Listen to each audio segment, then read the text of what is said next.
Hi friends, welcome to my channel. இன்றைக்கி நம்ம channel மூலிமா ரொம்பவே டேஸ்டியான பேக்கரியிலலாம் கிடைக்கக்கூடிய வகையில் இருக்கக்கூடிய முட்டை பப்ஸ் ஓவன் இல்லாமல் கடாயை வச்சு எப்படி ஈஸியாக சேர்த்துன்னு சொல்லிட்டு பார்க்கலாங்க. அதுக்கு பார்த்திங்கன்னா ஒரு அகலமான பாத்திரம் ஒன்று எடுத்து வச்சுக்கிட்டேன். அதில் 3 கப் அளவுக்கு மைதா மாவு சேர்த்துக்கலாம்.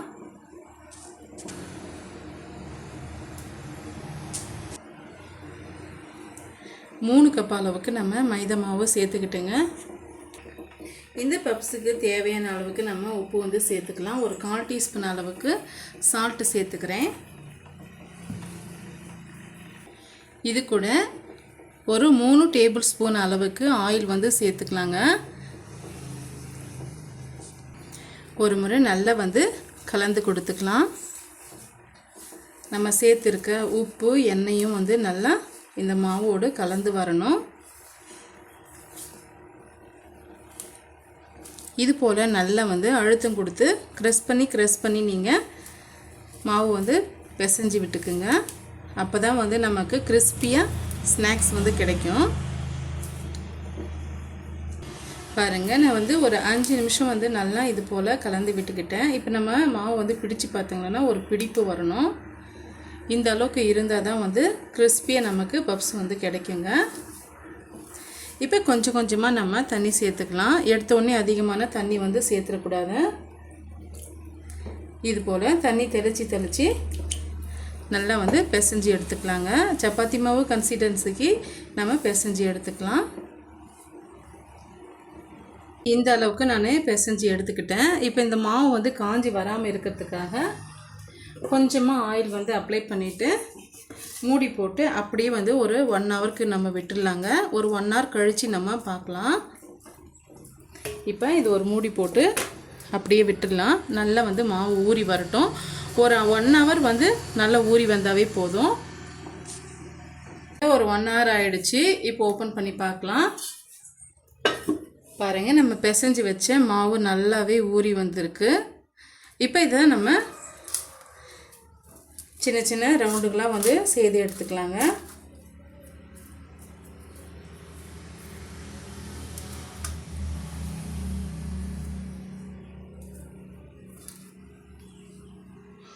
பாருங்கள், மொத்தமாக நமக்கு 6 பீஸ் வந்து கிடச்சிருக்கு. இதை வந்து ரவுண்ட் ஷேப்பாக இது போல் நம்ம செய்து எடுத்து வச்சுக்கலாம்.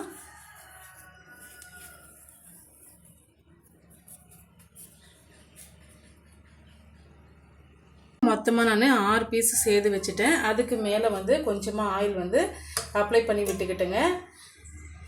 நல்லா இது வந்து காஞ்சி வராமல் இருக்கிறதுக்காக. அதுக்குள்ளார நம்ம ஸ்டஃபிங் வந்து ரெடி பண்ணிடலாம். ஸ்டஃபிங் வந்து ரெடியாக இருக்கிற போது தான் ஈஸியாக வந்து இதை நம்ம திரட்டி எடுத்துக்க முடியும். ஸ்டஃபிங் ரெடி பண்ணுறதுக்காக கடாய் ஒன்று வச்சுக்கிட்டேங்க. இப்போ கடாய் நல்லா சூடாயிட்டு வந்துடுச்சு. இப்போ நம்ம ஆயில் வந்து சேர்த்துக்கலாம். ஒரு 2 டீஸ்பூன் அளவுக்கு நான் ஆயில் வந்து சேர்த்துக்கிறேன். ஆயில் நல்லா சூடாயிட்டு வரட்டும். பாருங்கள், ஆயில் நல்லா சூடாயிட்டு வந்துடுச்சு. இப்போ இந்த ஸ்டேஜில் 2 பெரிய சைஸு வெங்காயம் வந்து கட் பண்ணி வச்சுருக்கேன். நல்லா வந்து பொடிசாக வந்து கட் பண்ணி வச்சுருக்கேங்க. இப்போ பச்சை மிளகாய் வந்து 4-5 பச்சை மிளகாவும் கட் பண்ணி வச்சுருக்கேன். இதை வந்து சேர்த்து விட்டுக்கலாம்.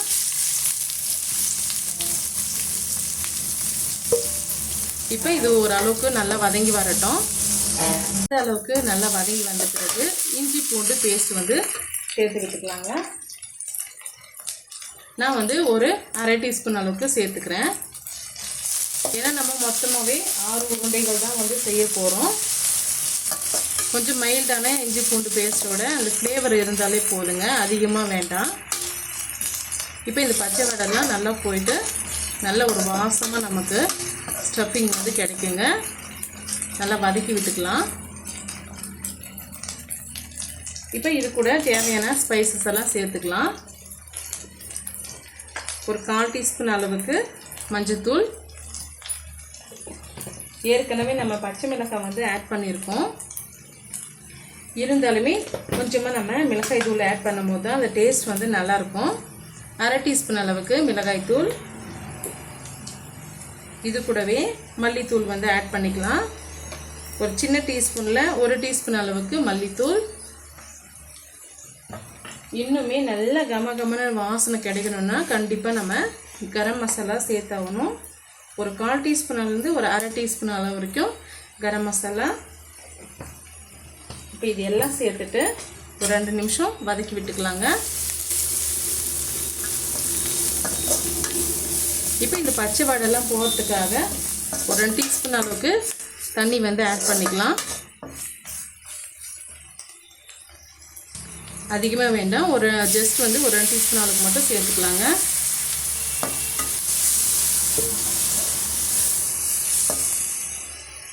இப்போ இந்த ஸ்டஃபிங்க்கு தேவையான அளவுக்கு நம்ம சால்ட்டு வந்து சேர்த்துக்கலாம். சேர்த்துட்டு நல்லா வதக்கி விட்டுக்கலாங்க. அவ்வளோதாங்க, நம்ம ஸ்டஃபிங் வந்து ரெடி ஆகிடுச்சு. இப்போ மாவு திரட்டி நம்ம பப்ஸாக போட வேண்டியது தான். இப்போ இது ஒரு ஓரமாக இருக்கட்டும். மாவு மேலே ஸ்ப்ரெட் பண்ணுறதுக்காக கொஞ்சமாக நான் ஆயில் எடுத்து வச்சுக்கிட்டேங்க. அது கூடவே ஒரு 2 டீஸ்பூன் அளவுக்கு கார்ன்ஃப்ளவர் மாவு வந்து சேர்த்து விட்டுக்கலாம். அப்போ தான் நமக்கு கிறிஸ்பியாக நமக்கு ஒரு சூப்பரான பப்ஸ் வந்து கிடைக்கும். இப்போ கட்டிகள் இல்லாமல் நம்ம கரைச்சிட்டு எடுத்துக்கலாம்.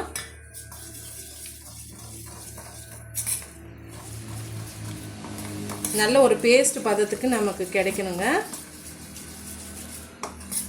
பாருங்கள், இந்த அளவுக்கு நம்ம கரைச்சி எடுத்துக்கணும்.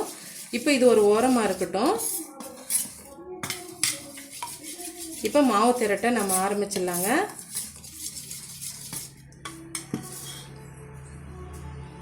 இப்போ நான் ஒரு உருண்டையை வந்து எடுத்துக்கிட்டு இதுக்கு மேலே வந்து மைதா மாவு ஸ்ப்ரெட் பண்ணி விட்டுக்கலாம். கீழே வந்து ஒட்டி வராமல் இருக்கிறதுக்காக. இப்போ இதை நம்ம திரட்டி எடுத்துக்கலாங்க.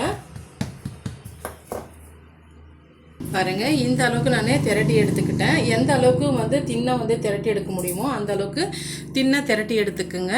இப்போ இதே மாதிரி எல்லா உருண்டைகளும் நம்ம சேர்த்து எடுத்துகிட்டு பிறகு பார்க்கலாம். இது போல் நான் திரட்டி எடுத்துக்கிட்டேன். இப்போ ஒரு ரொட்டி வந்து நம்ம சேர்த்து எடுத்து வச்சுருக்கோங்க. இதுக்கு மேலே வந்து நம்ம மிக்ஸ் பண்ணி வச்சுருந்தோம் இல்லைங்களா, கார்ன்ஃப்ளவரும் ஆயிலும், அதை வந்து ஒரு முறை நல்லா இது போல் கலந்து கொடுத்துக்கிட்டு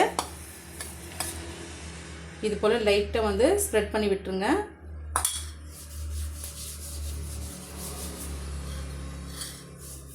ப்ரஷ்ஷை வச்சு கூட நீங்கள் ஸ்ப்ரெட் பண்ணி விட்டுக்கலாம். இது போல் செய்யும் போது தான் நல்லா கிறிஸ்பியாக நமக்கு பப்ஸ் வந்து கிடைக்கும்.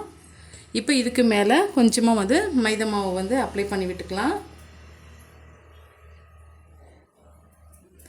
இப்போ நம்ம ஆல்ரெடி இன்னொரு இது வந்து திரட்டி வச்சுருக்கு இல்லைங்களா, அதை வந்து அப்படியே நம்ம போட்டு விட்டுடலாங்க.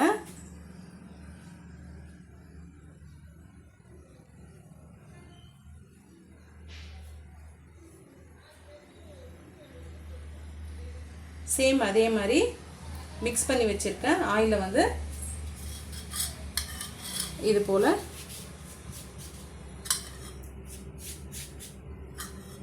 செய்து விட்டுக்கலாங்க. இதுக்கு மேலே வந்து மைதா மாவு போட்டு விட்டுக்கலாம்.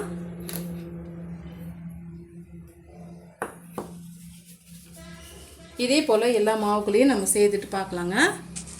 எல்லா மாவையும் நம்ம இது போல் வந்து சேர்த்து எடுத்துக்கிட்டோம். இப்போ பார்த்தீங்களான்னா இந்த சைடு வந்து எடுத்து இப்படி ஒரு ஆஃப் பகுதி வந்து இப்படி செய்து விட்டுக்குங்க. இதுக்கு மேலேயும் லைட்டாக வந்து இது போல் ஸ்ப்ரெட் பண்ணி விட்டுக்குங்க. கொஞ்சமாக மாவு தூவி விட்டுக்குங்க. இந்த சைடு ஆப்போசிட் இருக்குதுங்களா, இதுவுமே வந்து அப்படியே எடுத்து இது போல் நம்ம செய்து விட்டுக்கலாம். இதுக்கு மேலேயும் வந்து கொஞ்சமாக மிக்ஸ் பண்ணி வச்சுருக்கேன் ஆயிலை வந்து இது போல் தடவி விட்டுக்குங்க. கொஞ்சமாக மாவு. இப்போ இந்த ஆஃபை வந்து இப்படி எடுத்துக்கலாம்.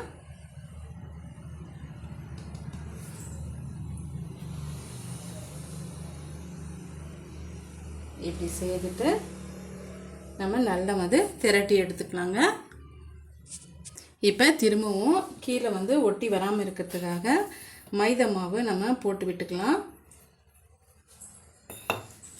இது நல்லா வந்து இது போல் ஸ்ப்ரெட் பண்ணி விட்டுக்குங்க. இப்போ இது போல் 2 சைடு விட்டுட்டு இதையுமே வந்து நல்லா வந்து திரட்டி எடுத்துக்கலாங்க.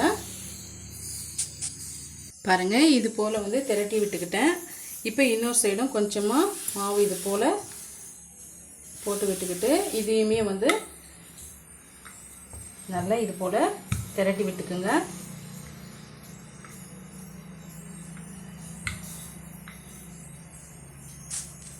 இப்போ இது வந்து மொத்தம் 6 பீஸாக கட் பண்ணி விட்டுக்கலாங்க. பாருங்கள், இது போல் வந்து 6 பீஸாக வந்து நம்ம கட் பண்ணி எடுத்துக்கிட்டோம். இப்போ ஒவ்வொரு பீஸ்லேயும் வந்து நம்ம ஸ்டஃபிங்கை போட்டு விட்டுடலாங்க.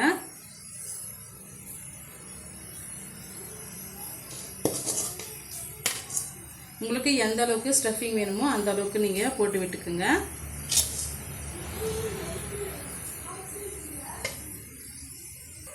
இப்போ ஒவ்வொரு முட்டையை எடுத்து நம்ம அந்த ஸ்டஃபிங் மேலே வச்சு விட்டுடலாங்க.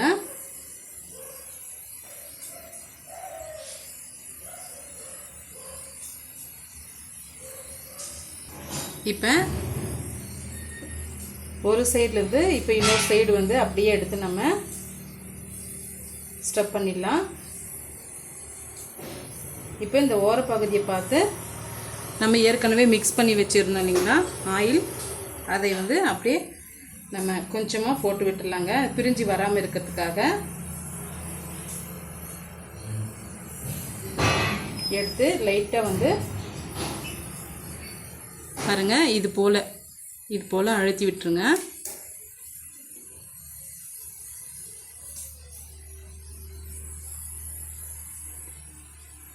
இதே போல் எல்லா பீஸுகளையும் நம்ம சேர்த்துட்டு பார்க்கலாம். இதுக்காக ஆயில் வந்து சூடுபடுத்திக்கிட்டோம். இப்போ வந்து ஃபுல் ஃப்ளேமில் இருக்கக்கூடாது. இப்போ நம்ம பாதுஷெல்லாம் பொரிக்குவோம் இல்லைங்களா, அந்த அளவுக்கு இருக்கணும். அப்போ இருந்தால் தான் வந்து உள்ளே இருக்கிற மாவெல்லாம் நல்லா வந்து கிடைக்கும் நமக்கு. இப்போ ஒவ்வொரு பீஸை எடுத்து நம்ம போட்டு விட்டுடலாம். நீங்கள் எந்த அளவுக்கு எண்ணெய் சேர்த்துருக்கீங்களோ, அப்படி இல்லைன்னா வந்து வானிலையில் அளவை பொறுத்து, எண்ணெயோட அளவை பொறுத்து நீங்கள் சேர்த்து விட்டுக்குங்க.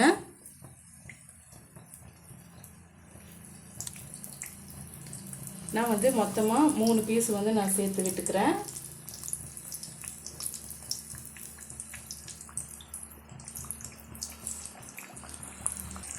மீடியமான ஹீட்டில் வச்சு இதே போல் நம்ம வேக வச்சு எடுத்துக்கலாங்க. இப்போ ஒரு 2 மினிட்ஸ் கழித்து இன்னொரு சைடு வந்து நம்ம திருப்பி விட்டுக்கலாம். உடனுக்குடனேவும் திருப்பி விடக்கூடாது. ஒரு 2 மினிட்ஸ் கழித்து திருப்பி விட்டுக்கலாங்க. அப்போ தான் வந்து 2 சைடும் நல்லா வெந்து கிடைக்கும். நம்ம முட்டை பப்ஸ் வந்து நல்லாவே வெந்து வந்துருச்சு. இப்போ நம்ம எடுத்துடலாம். மீடியமான ஹீட்லேயே தான் நம்ம வேக வச்சு எடுத்துக்கணுங்க.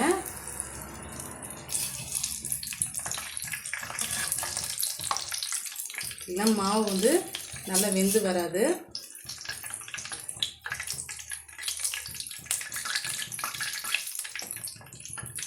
பாருங்கள், சூப்பராக வந்து நம்ம முட்டை பப்ஸ் வந்து ரெடி ஆகிடுச்சு. இப்போ இதே போல் நெக்ஸ்ட் பேட்சும் போட்டுட்டு பார்க்கலாம். எல்லா பீஸையும் நம்ம செய்து எடுத்துக்கிட்டோம். ஒரு சூப்பரான முட்டை பப்ஸ் வந்து நம்ம வீட்டிலே செய்து முடிச்சிட்டுங்க. பாருங்கள் எவ்வளோ கிறிஸ்பியாக இருக்குதுன்னு சொல்லிட்டு. இதை நான் கட் பண்ணி காமிக்கிறேன் இருங்க. ரொம்பவே டேஸ்டியான முட்டை பப்ஸ் வந்து நம்ம செய்து முடிச்சிட்டுங்க. பாருங்கள் எவ்வளோ வந்து நமக்கு எம்மியாக இருக்குதுன்னு சொல்லிட்டு. ரொம்பவே டேஸ்டியான இந்த எக் பப்ஸ் ரெசிபி கண்டிப்பாக உங்களுக்கு பிடிக்கும்னு நினைக்கிறேன். பிடிச்சிருந்தால் மறக்காமல் சந்திக்குட்டி சேனலுக்கு சப்ஸ்கிரைப் பண்ணுங்கள், லைக் பண்ணுங்கள், ஃப்ரெண்ட்ஸ் அண்ட் ஃபேமிலியோடு நிறைய ஷேர் பண்ணுங்கள். தேங்க்யூ.